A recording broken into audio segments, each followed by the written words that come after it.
Baik Bapak Ibu yang saya hormati, pada kesempatan kali ini kita akan coba mempraktekkan cara penggunaan aplikasi Sentuh Tanahku.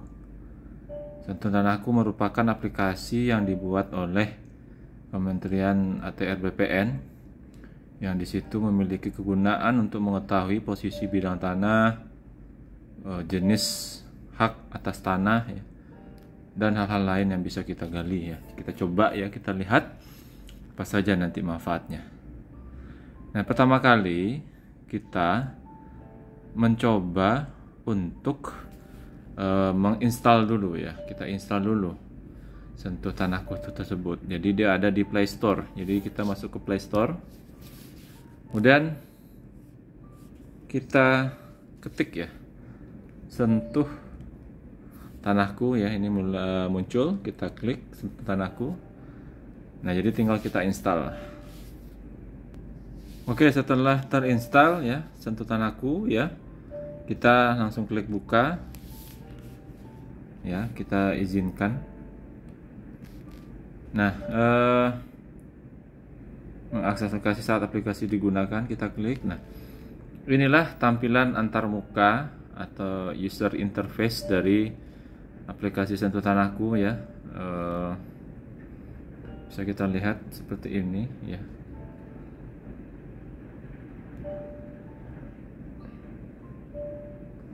Ini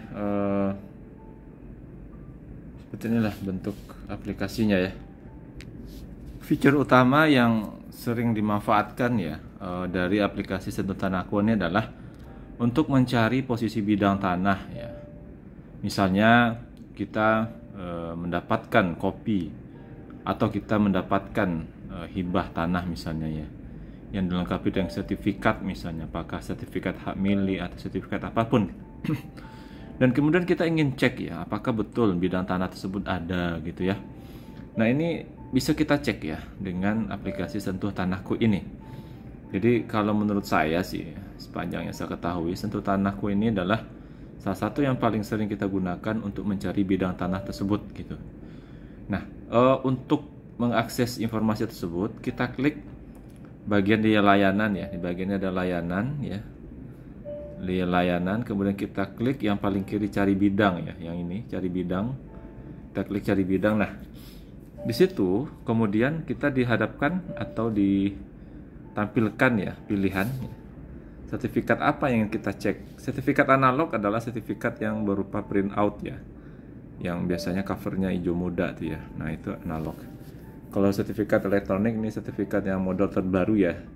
Tapi mungkin sebagian besar kita lebih banyaknya memiliki sertifikat analog gitu. Nah, kemudian ketika kita ingin mengecek ya jenis apa tanahnya atau mungkin posisi bidang tanah yang kita ingin cek itu, maka kita harus memiliki dulu sertifikatnya untuk kemudian menentukan apa jenis hak kita itu. Apakah sertifikat hak milik, hak guna usaha, hak guna bangunan, atau hak pakai, atau hak pengelolaan, atau hak wakaf gitu.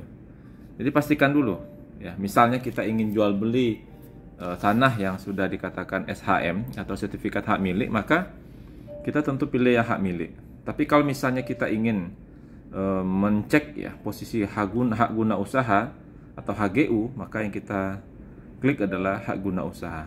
Seterusnya hak guna bangunan kalau kita ingin mengecek posisi tanah atau lahan yang HGB, hak pakai, dan seterusnya. Misalnya kita ingin mengecek posisi tanah hak milik gitu ya, atau SHM gitu, kita kliklah hak milik. Kemudian kantor pertanahannya di mana gitu. Nah, disinilah kemudian kita pastikan kabupaten tempat posisi tanah kita tersebut, apakah kabupaten misalnya di Aceh ya, atau kabupaten di Sumatera Utara atau di Sumatera Barat ya, dan seterusnya. Nah, misalnya kita cek, oh kabupatennya mungkin Kabupaten Bogor gitu misalnya ya. Nah, maka kita ketik aja Bogor ya, walaupun di sini nggak kentara hurufnya, tapi nggak apa-apa, Bogor misalnya ya.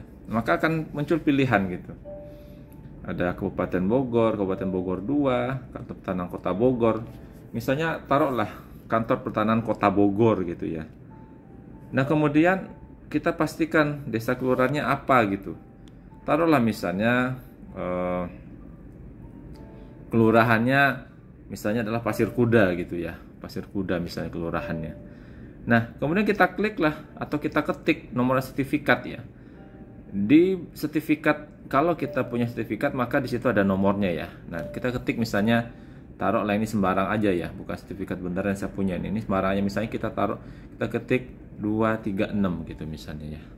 Nah, kemudian kita klik yang cari bidang tanah. Nah, data pasti tidak ada. Jadi ini berarti misalnya kita punya seperti itu, maka ini tanahnya itu nggak valid gitu ya. Ya, nggak valid. Jadi ini aplikasi ini juga bisa menentukan apakah posisi tanah itu betul-betul ada atau valid gitu ya. Jadi ini bisa kita cek gitu. Misalnya kita cek 121 misalnya. Nah, di sini ada nih 121 gitu ya. Dan muncullah disclaimer ini. Klik aja saya setuju gitu. Nah, jadi ini misalnya jika posisi tanah itu valid ya, memang terdaftar di BPN, maka di aplikasi ini akan dimunculkan tuh posisi bidangnya, ditandai dengan adanya tanda pin ya yang bulat dan ujung runcing, dan kemudian bidang tanah yang diwarnai gini ya.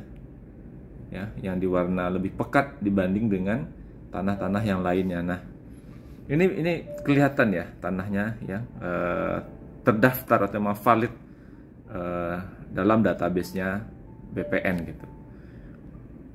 Nah, ini posisi tanahnya ya. Jadi inilah tanah yang tadi kita cek tadi. Jadi dengan inilah kita kemudian mengetahui, oh ternyata memang posisi tanahnya itu betul-betul ada gitu.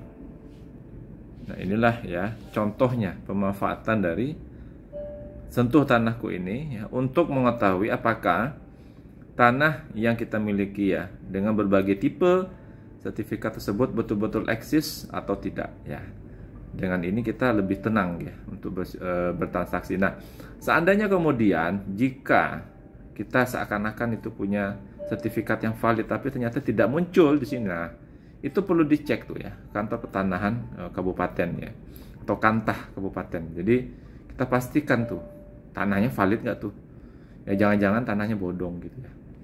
Nah, jadi seperti itu ya cara pemanfaatan aplikasi Sentuh Tanahku untuk memastikan validitas sertifikat yang kita miliki, untuk memastikan posisi bidang tanah yang kita miliki ya, apakah betul posisinya sesuai dengan yang terdaftar ya, atau yang tertera alamatnya di sertifikat, atau jangan-jangan itu adalah sertifikat palsu yang tidak memiliki validitas ya di kantor pertanahan setempat atau di kantor pertanahan kabupaten tempat kita tinggal. Demikian Bapak Ibu ya tutorial singkat ini ya. Jika Bapak Ibu ingin ada hal yang ingin didiskusikan atau ditutorialkan, silahkan ya disampaikan di kolom komentar. Terima kasih, kita ketemu di tutorial selanjutnya.